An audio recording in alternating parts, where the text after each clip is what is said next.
Shalom,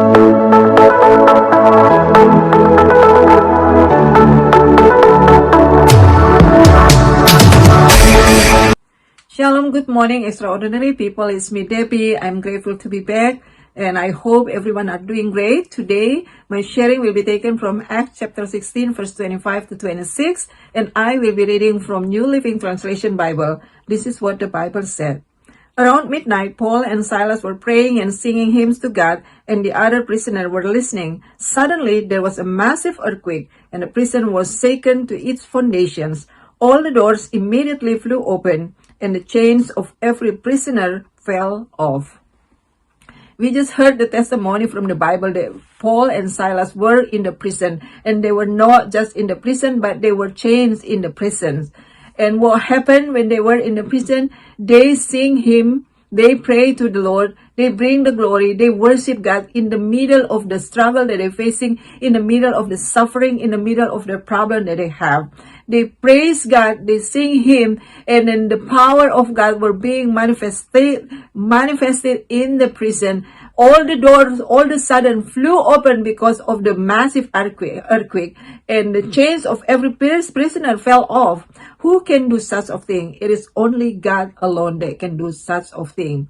There are so many things that we can learn from this verse itself, but I want us to learn one thing. There is one thing that I learned from Paul and Silas. Even though they are in the middle of the suffering, even though they are in the middle of problem, they did not ask God why. They did not complain, but they come to God and they worship God. They give God the glory. It's showing that they were agree with whatever that God is doing. They put their faith in God. They trusted God. They know that God is doing what best according to His will. So they worship God. And I want also for us to understand one thing here, that worship is a very powerful weapon that God gave us. So Paul and Silas, when they were in the middle of struggle, they were in the middle of the suffering, they used the right weapon to fight the enemy. What happened? We see that God manifests His power at a time. I would like to ask all of you, what is your problem right now? What is your struggle right now? What is your suffering right now? What makes you suffering right now? And what have you done as a believer in the middle of the suffering? Are you still pointing your life to the Lord? Are you using the powerful weapon that God gave us for us to fight the enemy, so we don't get discouraged, we don't give up, so we don't get angry, we don't get resentment? Many times we forgot to use that weapon.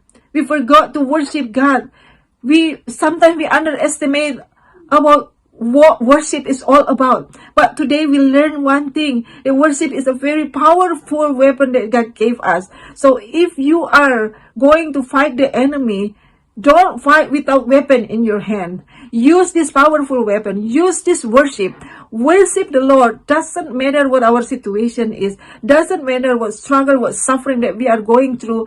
Use this powerful weapon. Worship God. And God, the one who's going to fight the battle for you and for me. And we will see how great our God is. And just like what happened to Paul and Silas, it wasn't only them that see the power of God, but also other people, including the prison guard, that also see the manifestation of the power of God. And even the Bible of God, the Word of God, telling us, if you read further, you see that this man also and the entire family were saved because of that. So if we are in the middle of the struggle, we are in the middle of the problem or suffering, keep worship the Lord, and you will see how great our God that we worship. And not just us, God even will use us to bring many more people into the salvation, and they also will be able together with us to worship the Lord despite of any circumstances that we're facing. Doesn't matter what situation that we have in our life, we will be the true worshiper to the Lord, and God's name will always be glorified through us. That's all my sharing today. I pray that you will be blessed with that. God bless you all. I will see you again next time. Bye.